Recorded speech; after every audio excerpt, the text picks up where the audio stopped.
하나님의 말씀 누가복음 23장부터 보시겠습니다.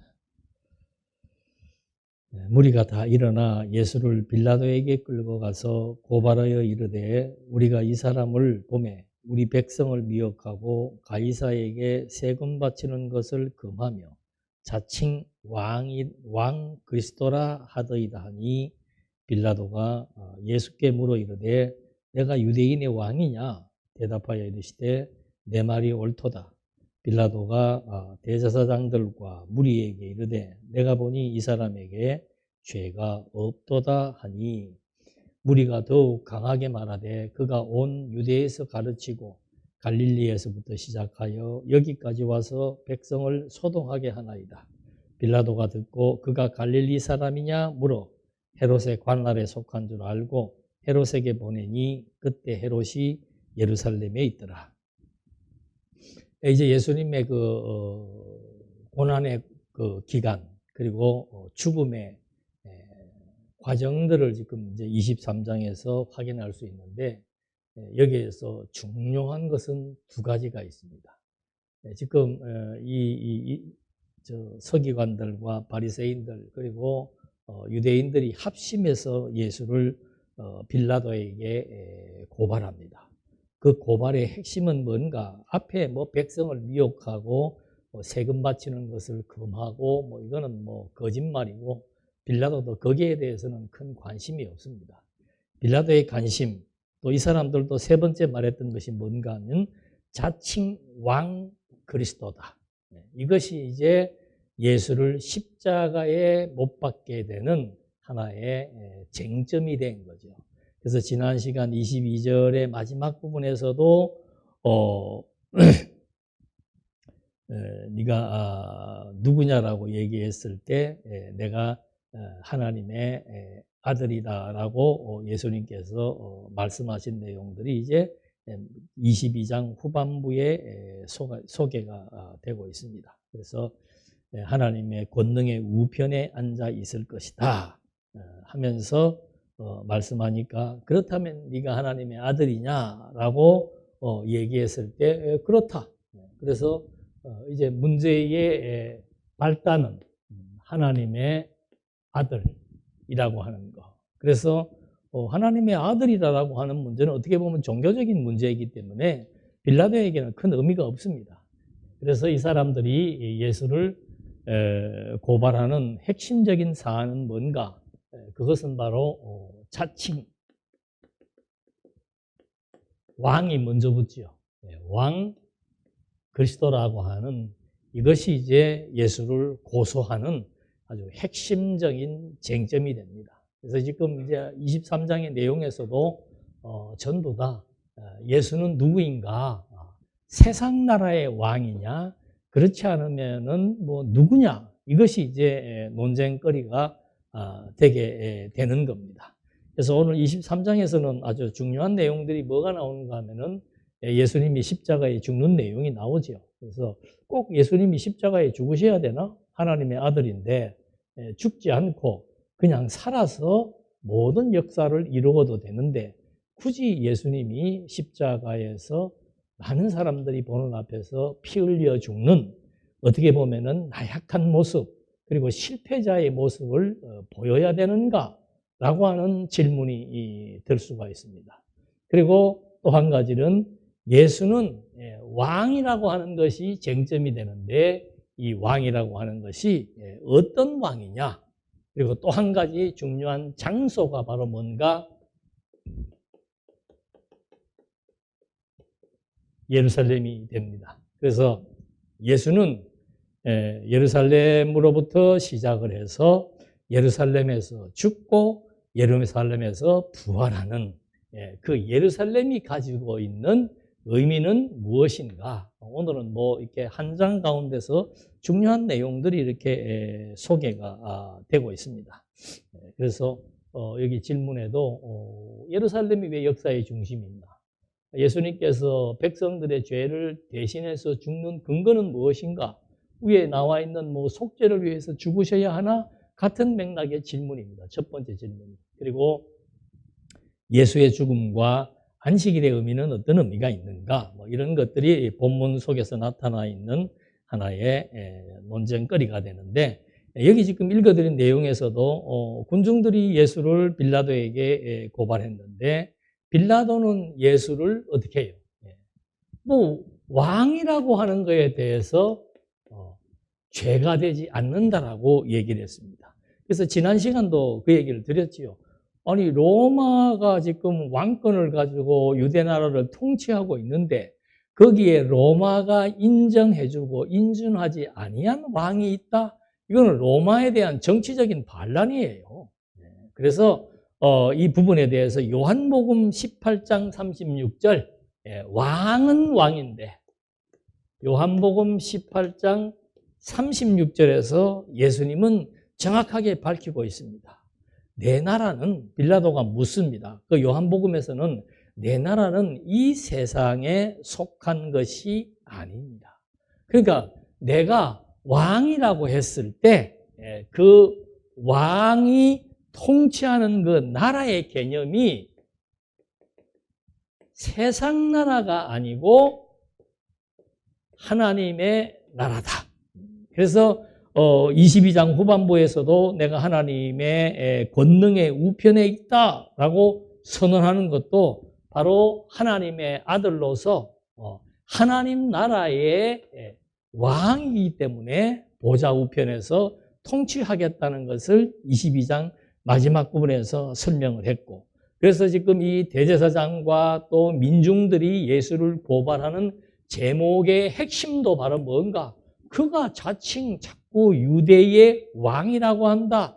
그가 그리스도라고 한다. 이거에 대한 문제를 제기했을 때 빌라도는 자기하고 상관없는 얘기예요. 세상 나라의 왕도 아니고 유대인의 왕도 아니고 그는 바로 세상 나라를 지배하는 왕이 아니라 하나님 나라의 왕이라고 하는 그런 의미로서의 대답을 자기의 신분에 대해서 밝히는 겁니다. 그래서 빌라도도 네가 유대인의 왕이냐? 3절에서 묻는 거예요. 그때 예수님께서 맞다, 네 말이 맞다.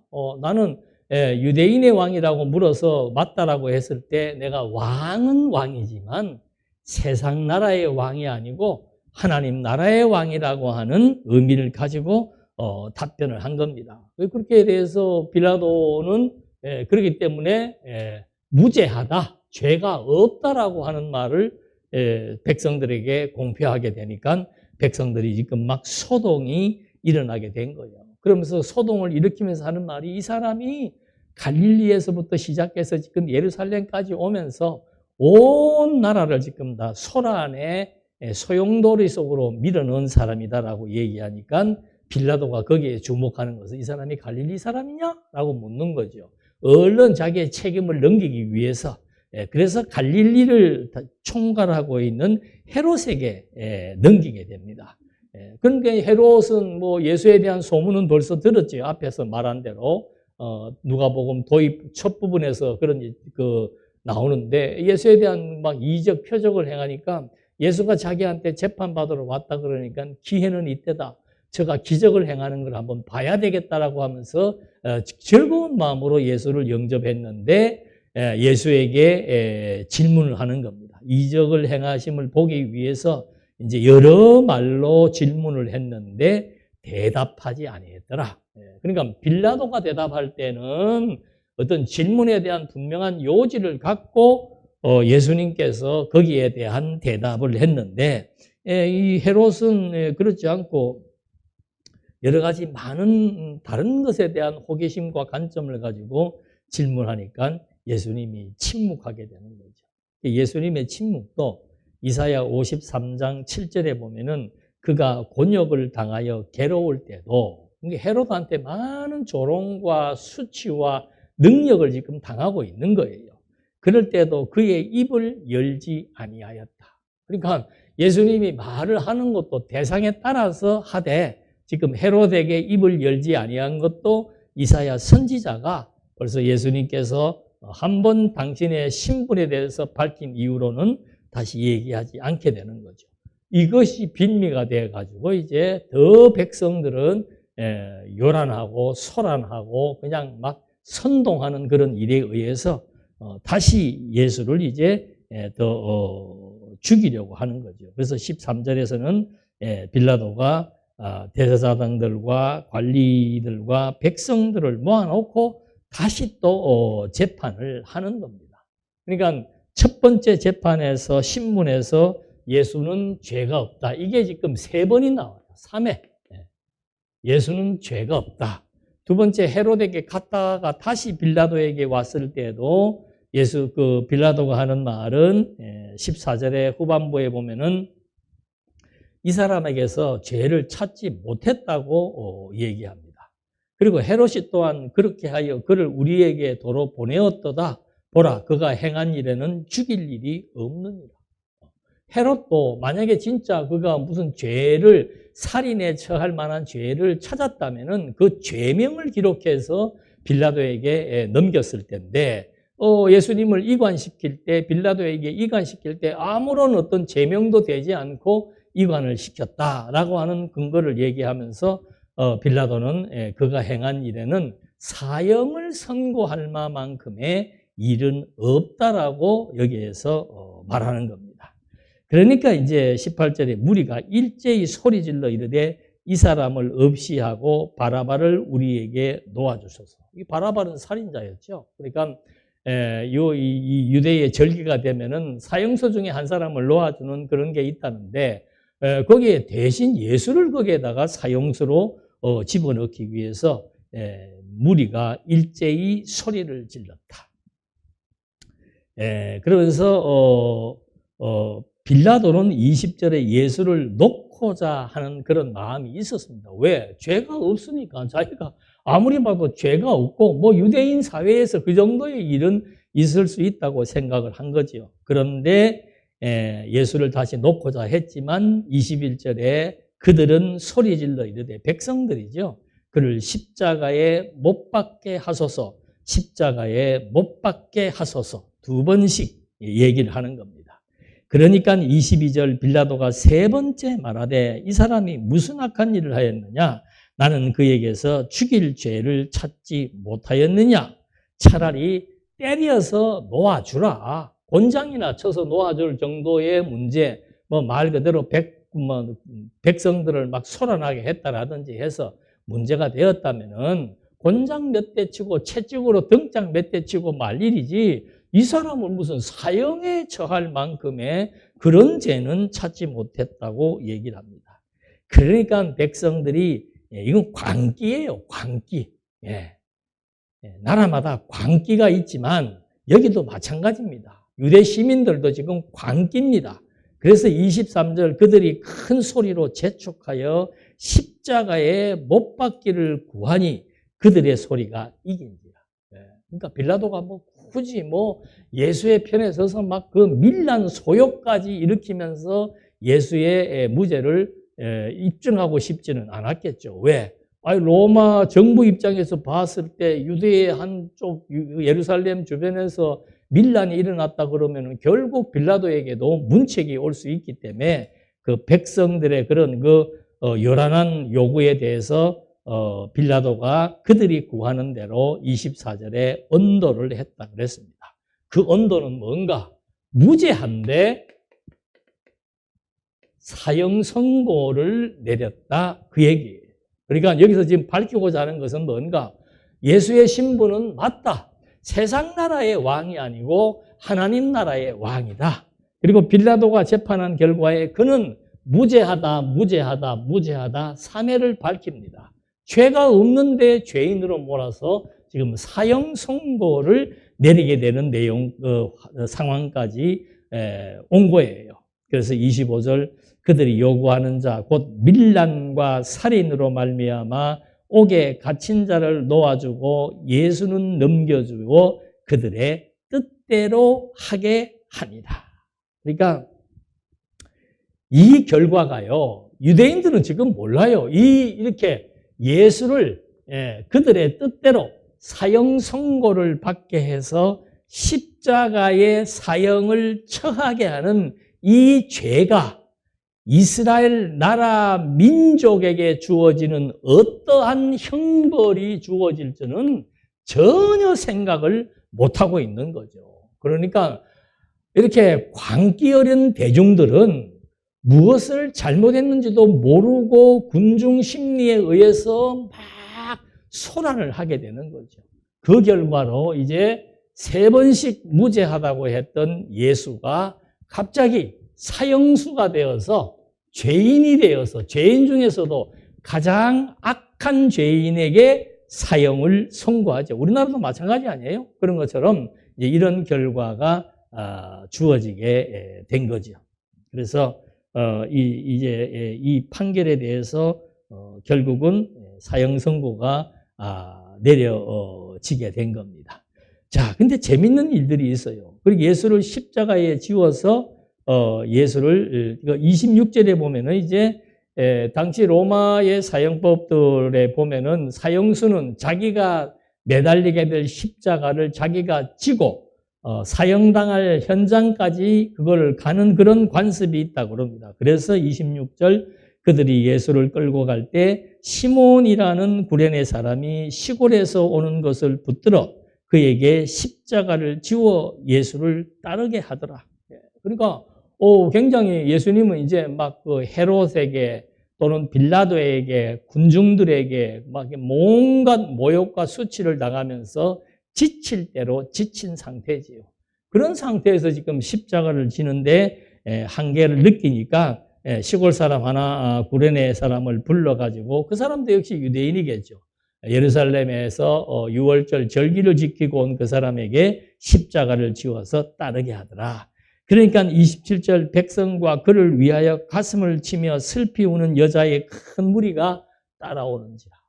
그러니까 죄 없는 사람이 사형 선고를 받게 되는 이거에 대해서 많은 사람들은 정신이 있는 사람들은 그걸 보고 이것은 아니다라고 생각하고 고통을 느낄 수밖에 없습니다. 그러면서 막 울면서 십자가를 지고 가는 예수, 구레네가 십자가를 지고 갈 때 그 옆에 같이 완전히 탈진해서 걸어가는 예수를 바라보고 무리가 따라오면서 가슴을 치고 통곡하는데 그때 예수님이 하시는 말씀이 뭔가 하면 예루살렘의 딸들아 나를 위하여 울지 말고 너희와 너희 자녀를 위하여 울라. 이거 이상하잖아요. 예? 갑자기 예수님께서 예루살렘에 대한 멸망을 예고하는 거예요. 그러니까 예루살렘의 멸망이라고 하는 것이 결국은 무엇 때문에 멸망하는가? 아니 무죄한 예수를 민중의 광기에 의해서 십자가의 사형 선고를 받게 해서 형장으로 끌려가는 사형당하는 형장으로 끌려가는 그 와중에 예수님이 하시는 말씀은 예루살렘이 멸망할 것이다. 나를 위하여 울지 말고 너희 자녀나 너희 민족을 위해서 울라고 얘기를 하는 거죠. 그래서 이 예루살렘에 대한 멸망은 그냥 예수님은 벌써 이 일 있기 전부터 얘기했죠. 예수님께서 하시는 말씀이 예루살렘이 이제는 뭐 돌 하나 돌 위에 얹지 못할 정도의 완전히 파괴되는 그런 결과를 얻게 될 것이다. 그런데 예수님이 사형 선고를 받으면서 이 얘기를 한 이유는 뭐겠습니까?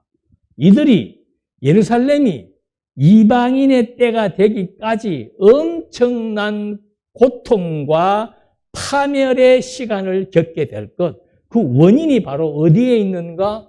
무죄한 예수를 십자가에 사형을 받도록 온 무리들이 목 놓아 소리치면서 처형한 그 결과로 말미암아 예루살렘이 멸망하게 될 것을 예고해 주고 있는 겁니다. 그래서 이 예루살렘을 조금 살펴보면은 예루살렘은 참 의미 있는 도시입니다. 그러니까 이미 다윗 때 예루살렘이 이 수도로 확정이 됩니다.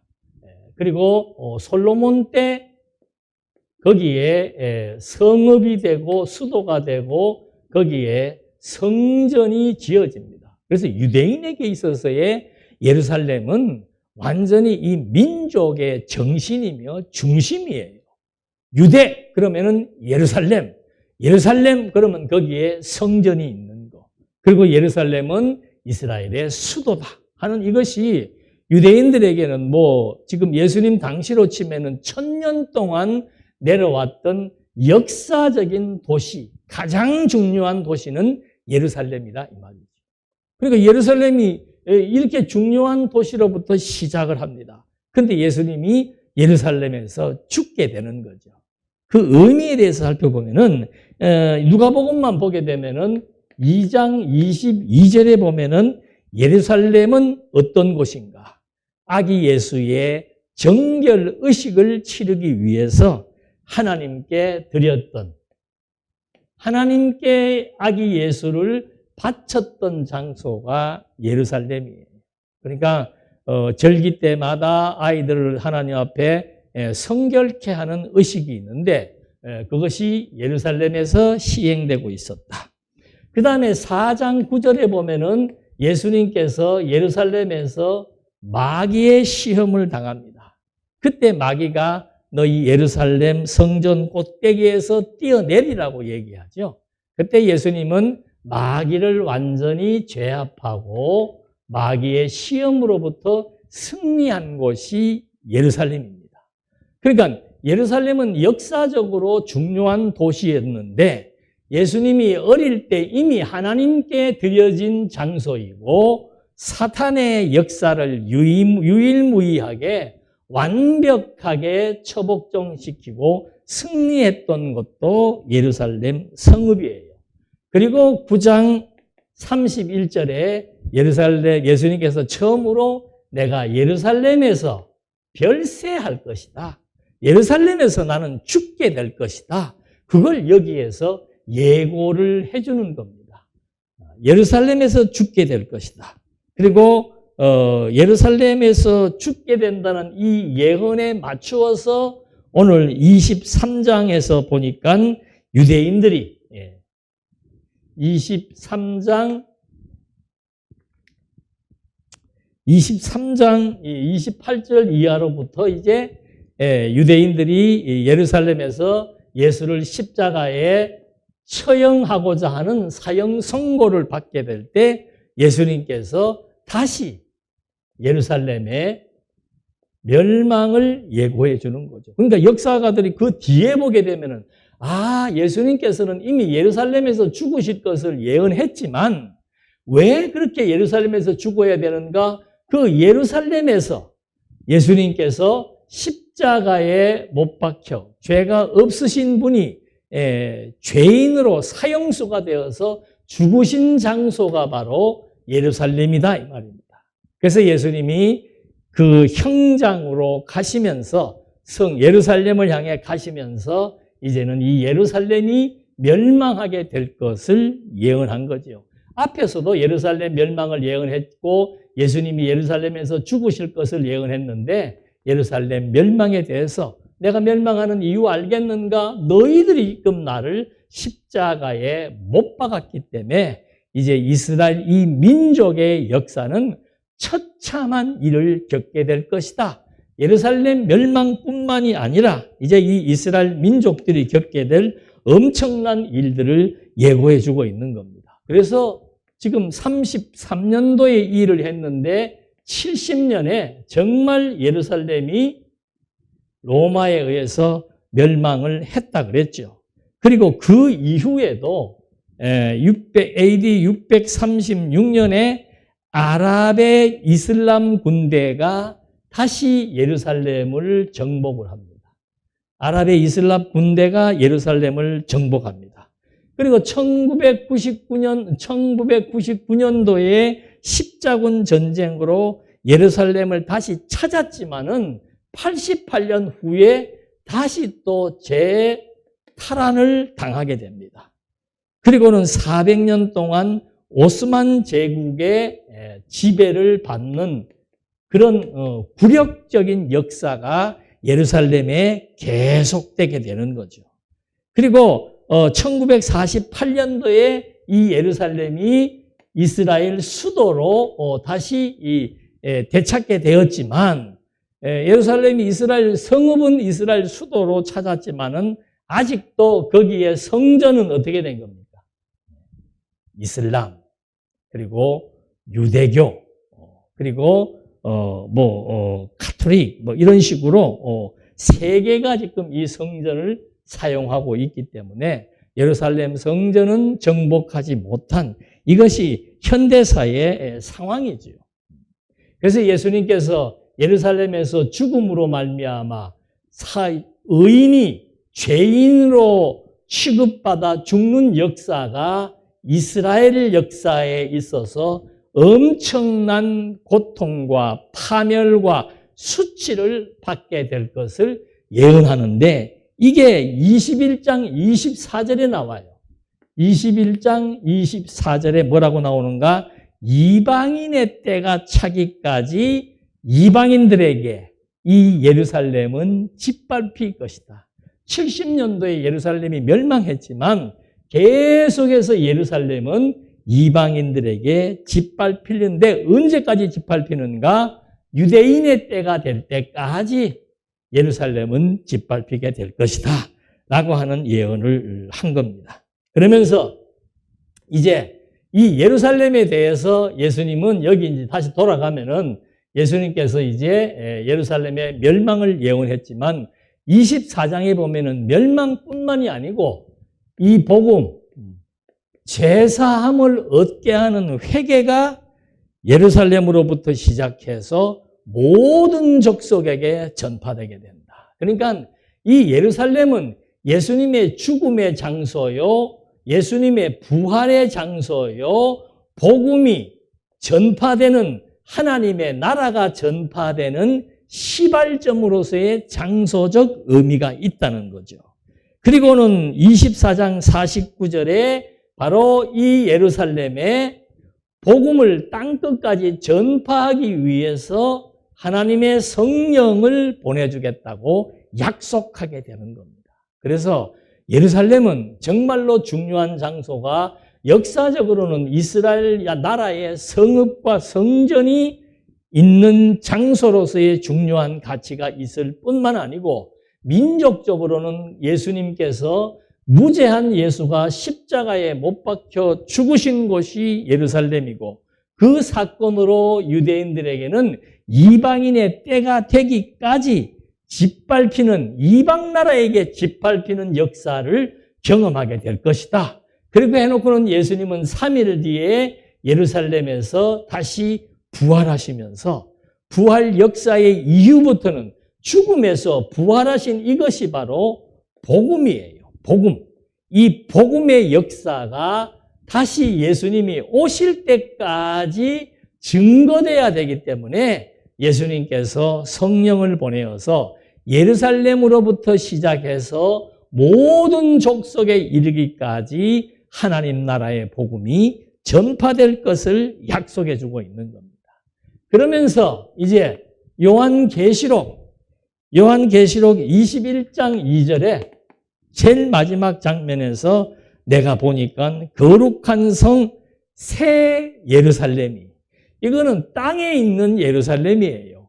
이스라엘의 수도로서 땅에 있는 예루살렘에서는 이렇게 엄청난 일들이 벌어졌는데 이제는 옛 예루살렘은 결국은 건물로 지은 도시고 성읍이고 성전이기 때문에 이것은 이제 더 이상의 의미가 없고 이제는 영원한 새 예루살렘이 하나님께로부터 하늘에서 내려오게 될 것이다 라고 하는 실체적인 예루살렘, 신령한 예루살렘, 이것을 바로 신부가 신랑을 위해서 단장한 하나님의 교회, 하나님의 성도를 실체적인 예루살렘으로 증거하고 있는 거죠. 그러니까 이 예루살렘의 역사는 이스라엘 역사뿐만이 아니고 복음의 역사에서도 굉장히 중요한 의의가 있다는 것을 확인해 볼 수 있는 겁니다. 자, 이렇게 해서 몇 절까지 했죠?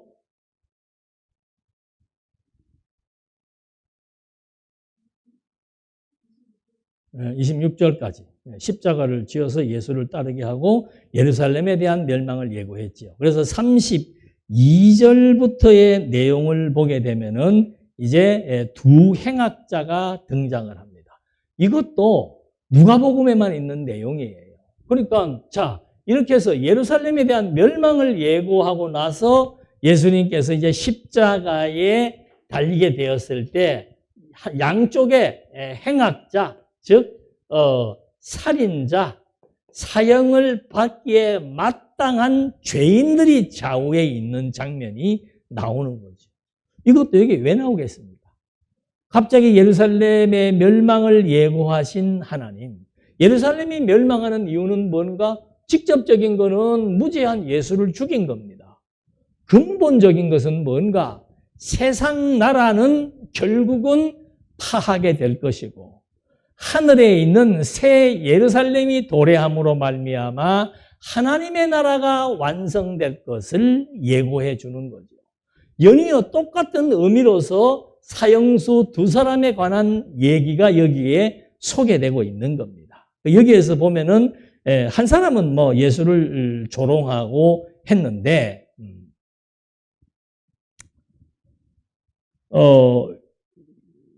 희롱하며 예수님께서 여기에서 두 행악자 이전에 중요한 사건이 여기에도 또 나오지요. 명패에 유대인의 왕이다라고 씁니다. 그러니까 그 제목들을 죄인들에게 이렇게 다 달아주는 것처럼 이 십자가 사형수들에게도 무슨 제목인지를 달아주는데 예수는 뭐 사형을 받을 만한 어떤 근거가 없기 때문에 그냥 유대인의 왕이라 쓴 명패가 38절에 소개가 되게 되는 겁니다. 그래서 이 38절에 유대인의 왕이라고 하는 것이 요한복음에 보면은 어떻게 기록이 되는가 하면 히브리어와 로마어, 헬라말로 기록되어 있다고 그랬습니다. 유대인의 왕이라고 하는 거. 그러니까 이 말의 의미는 뭔가? 예수는 정말 하나님 나라의 왕이었다. 근데 유대 나라의 왕으로 백성들이 처형하게 되는 빌미가 바로 왕은 왕인데 유대인의 왕이다. 어떤 왕?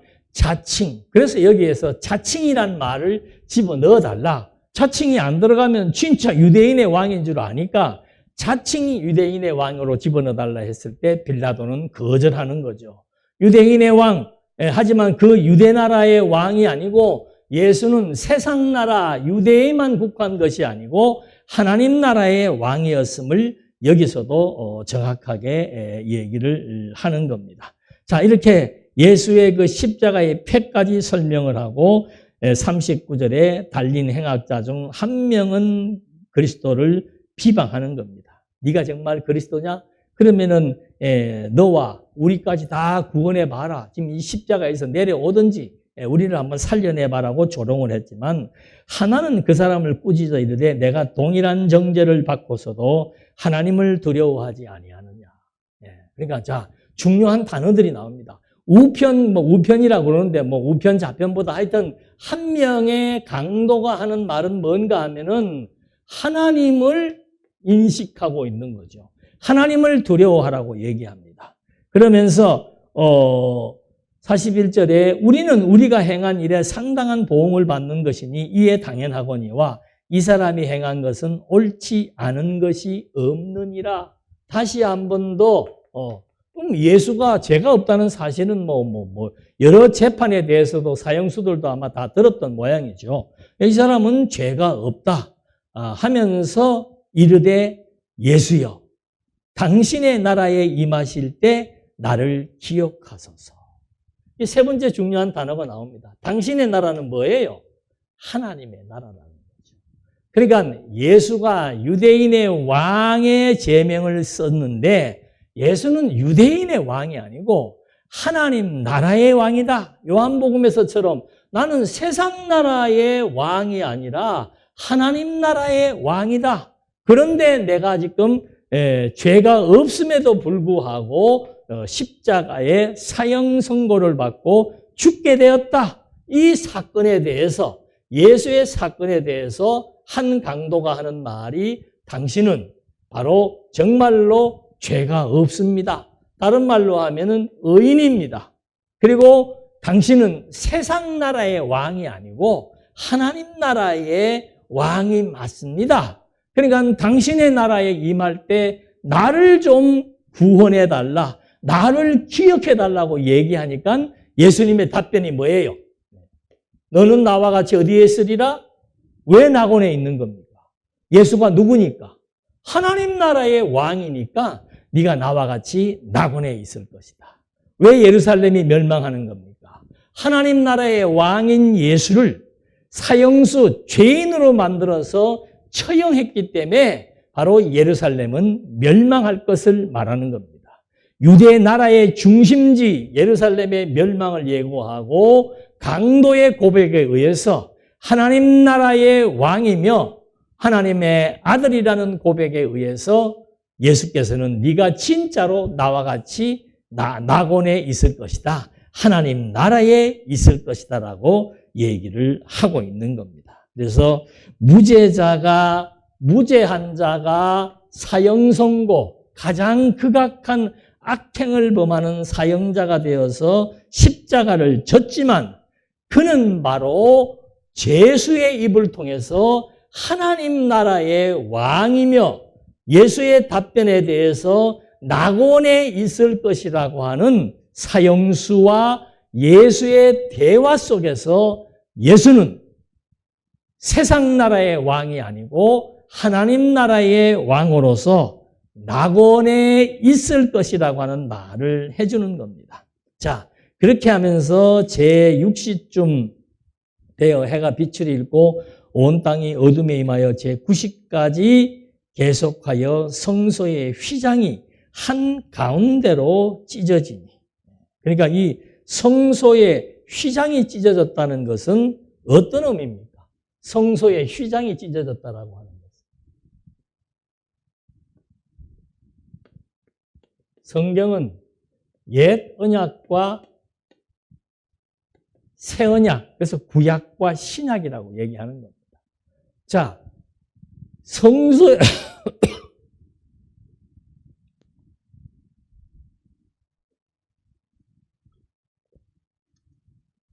죄송합니다. 성소의 휘장이라고 하는 것은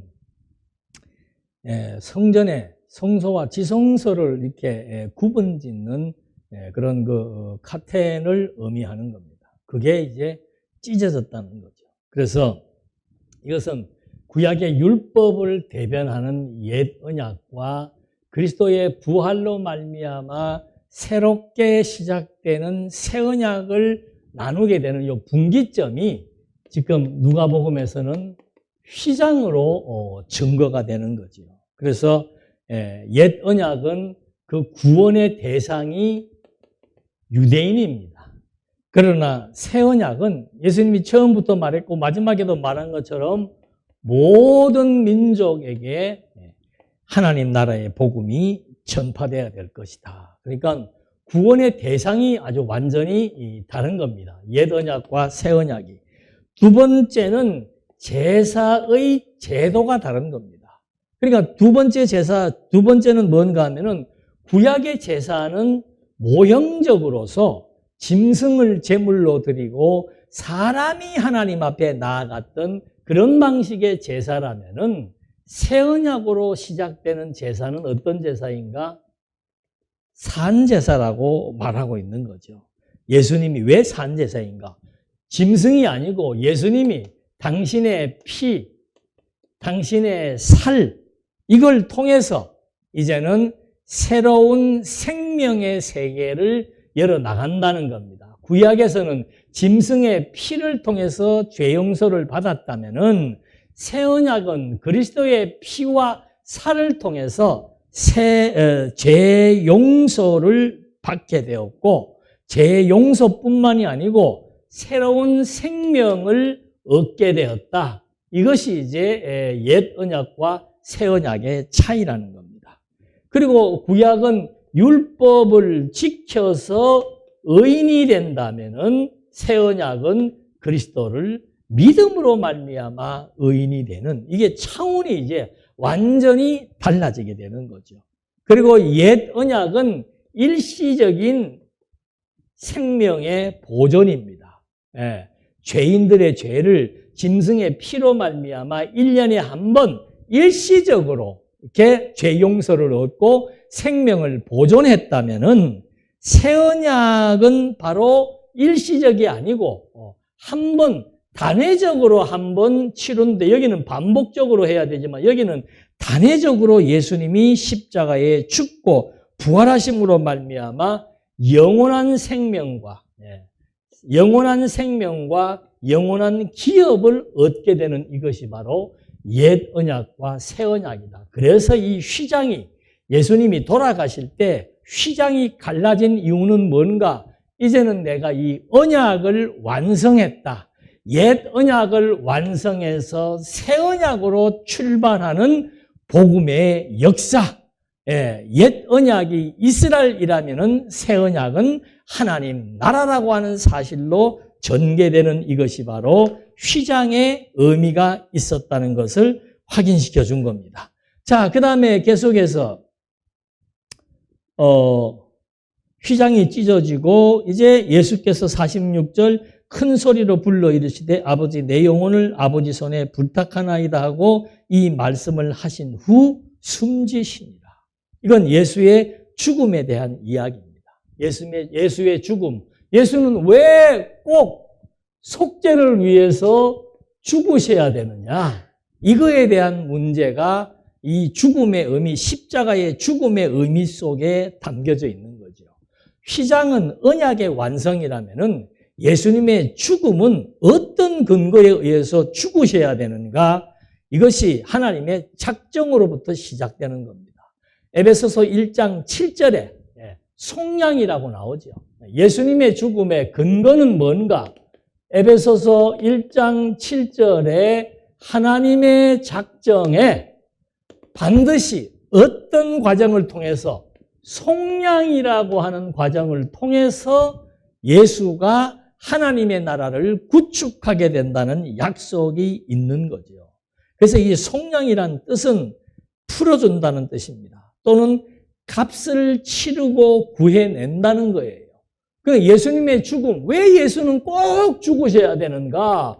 이게 하나님의 작정의 섭리인데 하나님이 무엇을 작정했는가? 속량을 작정했다. 속량을 작정했다는 것은 뭔가? 인류의 죄의 값을 치르고 인류의 죄의 값을 반드시 치러야 된다는 것이 속량이에요.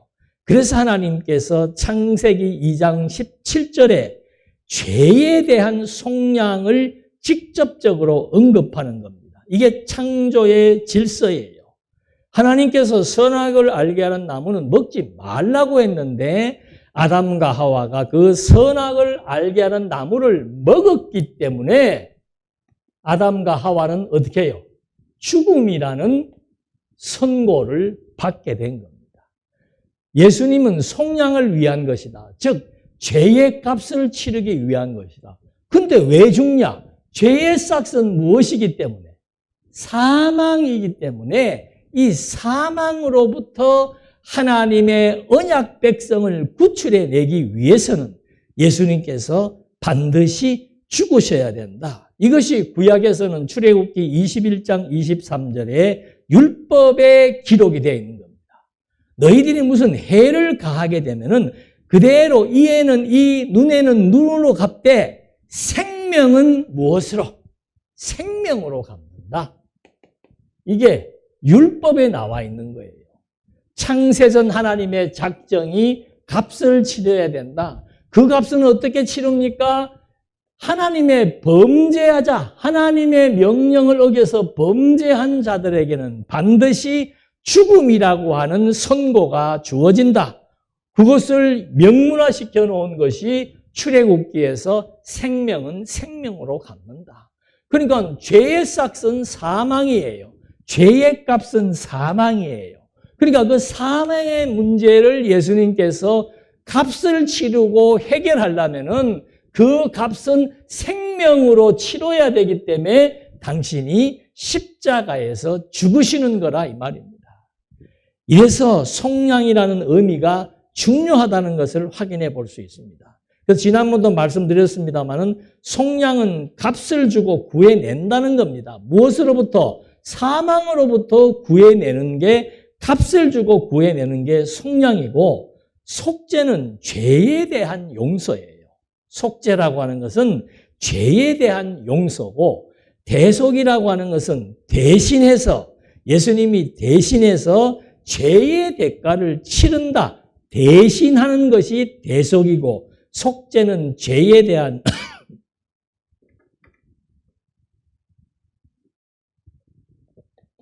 용서고, 그래서 속죄의 방법이 죄값을 치르는 속량이라면은 구속의 방법은 대속입니다. 대신 죄의 대가를 치러야만 구속을 할 수 있고, 구속이란 것은 뭔가 구해낸다는 겁니다. 무엇으로부터? 아까 범죄를 저질렀을 때 사망 선고를 사망했다 그랬죠. 죽는다 그랬죠. 그 죽음에 대해서 율법에서는 생명은 생명으로라고 했습니다. 그래서 죄의 싹은 사망인데 그 죄와 사망에서 구해내는 것이 구속이다 이 말입니다. 그래서 예수님이 십자가에서 반드시 죽으셔야 되는 이유는 속량과 속죄와 대속과 구속을 완성하기 위한 예수님의 마지막 사역이기 때문에 예수의 십자가의 죽음이라고 하는 것은 그만큼 의미가 있다는 거죠. 왜 예수님은 죄가 없다, 죄가 없다, 죄가 없는데 왜 예수님이 죄인이 돼야 되는가? 바로 속량과 속죄와 대속과 구속의 사역을 완성하기 위해서라고 하는 것을 우리가 여기는 한 절 나와 있습니다만은 이것은 신학적으로 굉장히 중요한 의미가 있기 때문에 다시 한 번 더 말씀을 드린 거죠. 그래서 혹자들은 특히 통일교에서는 예수의 죽음에 대해서 실패자라고 얘기하는 겁니다. 우편 한쪽의 강도도 그러잖아요. 당신이 정말 하나님의 아들이고 그리스도라면은 여기서 내려와 봐. 너 옆구리에 칼 찔리고 뭐 다 한 거 한번 네가 아주 완벽하게 재생하든지 우리도 한번 여기서 구원해봐. 저렇게 사슬이 시퍼런 국민들 앞에서 네가 떳떳하게 한번 더 확실한 증거를 보여달라고 얘기를 하는 거, 그런 의심을 품는 거, 그건 뭐 하나님을 모르는 사람들이 품을 수 있는 얘기일 수 있습니다. 그러나 성경에서 왜 예수는 반드시 죽으셔야 되느냐? 반드시 죽으시는 겁니다. 그 죽으심에 대한 근거, 그 다음에 원리, 그리고 조항, 율법의 조항 3가지를 통해서 성경은 확실하게 우리에게 제시를 해준 것이고, 그래서 지금 빌라도는 계속해서 무죄를 얘기했던 이유가 속량하기 위해서, 속죄하기 위해서, 대속하기 위해서, 구속하기 위해서 무죄를 선언을 했고, 그가 왜 사형수가 되어서 사형 집행을 당했는가? 바로 이것도 속량과 속죄와 대속과 구속을 위한 완성된 사역을 성취하기 위한 것이라고 하는 것을 확인해 볼 수 있었던 것입니다. 그렇게 해서 50절 공회 의원으로 선하고 어려운 요셉이라 하는 사람, 이 요셉은 완전히 지도자예요. 그 당시에 관료라 이 말입니다. 공의회 회원이라고 하는 것은 아무나 될 수가 없는 겁니다. 그래서 그런 사람이 의로운 요셉이라고 하는 사람이 있었는데 그는 백성들의 결의와 행사에 대해서 찬성하지 아니한 자라. 이거 굉장한, 인간적으로 보면 굉장한 용기지요. 모든 백성들이 다 예수를 죽이려고 하고 죄를 뒤집어 씌웠음에도 불구하고 요셉은 의로운 요셉이기 때문에, 의롭다는 것은 여기 뒤에 나옵니다. 의로운 요셉이라고 하는 것은 바로 51절에 하나님의 나라를 기다리는 사람이기 때문에 의로운 요셉이라 이 말입니다. 그러니까 요셉은 하나님의 나라를 기다린다라고 하는 것은 예수가 세상 나라의 왕이 아니고 하나님 나라의 왕, 하나님의 아들임을 확고하게 믿었기 때문에 자칫하면 공회 회원의 자격을 박탈당할 수도 있고 도리어 국민으로부터 위협과 협박을 받을 수도 있지만 당당히 요셉이 공회 그런 상황 가운데서도 빌라도에게 가서 예수의 시체를 달라고 요구하는 거죠. 그러니까 이거는 하나님 나라에 대한 확신이 없다면은 예수가 하나님 나라의 왕이라는 사실에 대한 확신이 없다면은 그런 용기를 낼 수가 없는 거예요. 그렇게 해서는 예수를 데리고 와서 장사한 일이 없는, 이건 새무덤이지요. 바위에 판 새무덤에 넣어두더라. 그래서 이사야 53장 9절에 보면은 그는 강포를 행하지 아니하였고 그의 입에 거짓이 없었으나 그의 무덤이 악인들과 함께 있었다. 악인들과 함께 있었다는 것은 바로 십자가의 좌우의 사형수들과 함께 있었다. 사형수도 아닌데, 악행자도 아닌데 그런 죄명을 덮어쓰고 지금 사형수가 되었다. 그런데 마지막에 그가 죽은 후에 부자와 함께 있었다. 이 말은 지금 여기 그대로 표현해 주는 겁니다. 공의의 회원으로서 당시에 많은 사람들의 존경을 받고 있었고 의로운 자로서 하나님의 나라를 기다렸던 부자인 요셉이 바로 예수의 시신을 가져다가 한 번도 장례를 치르지 아니하였던 그런 새무덤에다가 장사를 하고 갈릴리에서 예수와 함께 온 여자들이 뒤를 따라 그의 무덤과 그의 시체를 어떻게 두었는지를 보고 돌아가 향품과 향유를 준비하다. 죄 없으신 분이 완벽한 속량과 속죄와 대속과 구속을 위해서 완전한 죽음을 맞이했고 그의 무덤 역시도 의로운 자의 손에 의해서 하나님 나라를 기다리는 의로운 자의 손에 의해서 무덤 속에 안치되었다는 사실을 여기서 확인시켜 주는 겁니다. 그래서 예수는 누구인가? 의인이었지만 정말 의인이었지만 죄인으로 도리어 모든 죄인들의 죄를 덮어써서 십자가에 죽으셨다. 왜 죽으셨는가? 아까 말씀드린 대로 속량을 위해서, 그래서 구속의 완성을 위해서, 그래서 언약의 완성, 새 언약, 영원한 생명과 영원한 나라를 추구해 나갈 수 있는 기틀을 마련한 바로 구속의 완성자요, 언약의 완성자로서의 이런 23장의 내용 하나하나가 전부 다 예수는 세상 나라의 왕이 아니라 하나님 나라의 왕으로서 하나님 나라의 백성들의 죄를 속량하고 속죄하고 대속하고 구속하심으로 말미암아 진정한 하나님 나라의 왕이심을 우리들에게 확증시켜 주기 위한 예수님의 중요한 십자가 사건의 죽음의 의미를 오늘을 살아가는 우리들에게도, 우리가 어째서 예수를 믿게 되었는가? 우리가 어째서 예수를 의지하게 되었는가? 우리가 어째서 하나님 나라의 백성이 되었는가? 우리가 왜 하나님을 의지하며 살 수 있는 특권을 가지게 되어 있는가? 이것은 그리스도의 십자가의 죽음이 오늘 하나님의 백성들에게 가져다 주는 가장 아름다운 선물, 그래서 우리는 하나님의 백성이 되었고 하나님 나라의 기업을 이어나갈 수 있는 계승자가 되었다는 사실을 다시 한번 확인해 본 것입니다. 기도하시겠습니다. 2000년 전에 죽으셨지만 3일 뒤에 부활하셨고 3일 뒤에 부활해서 승천하셨지만 하나님의 성령으로 말미암아 지금도 예수께서는 하나님의 보좌 우편에서 하나님 나라의 백성들을 다스려 나가시고 세상 나라를 지배해 나가시는 진정한 왕으로서의 역사가 다시 오실 그날까지 그리스도의 몸된 교회를 중심으로 섭리해 나가신다는 사실을 또 한 번 확인해 보면서 오늘 우리가 그리스도인이 되어서 하나님의 자녀가 되었다는 이 축복의 역사는 장엄한 그리스도의 죽음이 가져다 준 인류 역사 최고의 선물이라고 하는 사실을 다시 한번 확인해 보면서 하나님을 의지할 수 있는 권한, 예수를 그리스도로 믿을 수 있는 신앙이 하나님의 은총으로 말미암아 주어졌다는 사실 앞에 다시 한번 감사와 찬송을 드리며 이제 25년의 새해부터 우리의 신앙이 흔들리지 않고 세속에 함몰되지 않고 하나님 나라만 소망하며 하나님만 의지하며 살아갈 수 있도록 인도해 주시옵소서. 아멘. 예수님의 이름으로 기도드립니다. 아멘.